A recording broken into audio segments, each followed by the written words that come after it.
আসসালামু আলাইকুম। মারিয়ামস মমস কিচেনে আপনাদের স্বাগতম। আমাদের আজকের রান্না গ্রাম বাংলার প্রচলিত স্টাইলে ডাল দিয়ে পাট শাক রান্না। প্রথমে নিয়ে নিলাম 2 আটি পাট শাক। যেহেতু আমরা ডাল দিয়ে রান্না করব, ডালটা আগে ভিজিয়ে রাখি। আপনারা যে কোনো ডাল ব্যবহার করতে পারেন, আমি বুট ডাল দিয়ে নিলাম। শাকটা বেছে পরিষ্কার করে এভাবে কেটে নিয়েছি। এখন শাকটা বেশি পানিতে আলতো হাতে কচলে কচলে ধুয়ে নেব 4 থেকে 5 বার।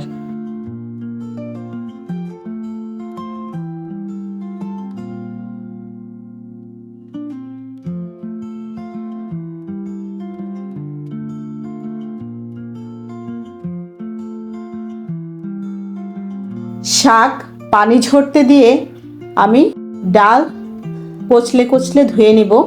এই ডালটা আমি 1 থেকে 1.5 লিটার পানি দিয়ে সেদ্ধ বসিয়ে দিলাম। ডাল প্রথম বলক আসলে উপর থেকে সাদা ফেনাটা উঠিয়ে ফেলে দিবেন। 20 মিনিট সেদ্ধ করে এতে হলুদ, লবণ আর পেঁয়াজ কুচি দিয়ে দেব। এরপর ঢাকা দিয়ে রান্না করব সেদ্ধ না হওয়া পর্যন্ত। পুরোপুরি সেদ্ধ হয়ে গেলে ডাল ঘুটনি দিয়ে হালকা ঘুটে কাঁচামরিচ দিয়ে দিলাম। এরপর শাক দিয়ে 2 মিনিট রান্না করব।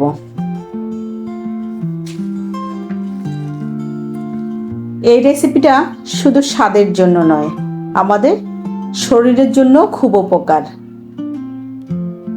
পাট শাক iron, calcium, fibre, vitamin A ও সিতে ভরপুর। রক্ত শূন্যতা কমায়, শরীরের হাড় মজবুত করে, হজমেও সহায়তা করে, ত্বক উজ্জ্বল রাখে, রোগ প্রতিরোধ ক্ষমতা বাড়ায়, কম ক্যালোরির জন্য ওজন নিয়ন্ত্রণেও সহায়ক। মানে এক কথায় স্বাদ আর স্বাস্থ্য সব এক থালায়। এখন বাগার দিয়ে দিব। কড়াইয়ে তেল গরম করে একে একে শুকনো মরিচ, রসুন, পেঁয়াজ ব্রাউন করে ভেজে শাক বাগার দিয়ে দিলাম। ব্যাস তৈরি হয়ে গেল ডাল পাট শাক। আমার প্লেট রেডি। আজকের মতো চলে যাচ্ছি, দেখা হবে অন্য কোনো ভিডিওতে। সে পর্যন্ত সবাই ভালো থাকবেন। আল্লাহ হাফেজ।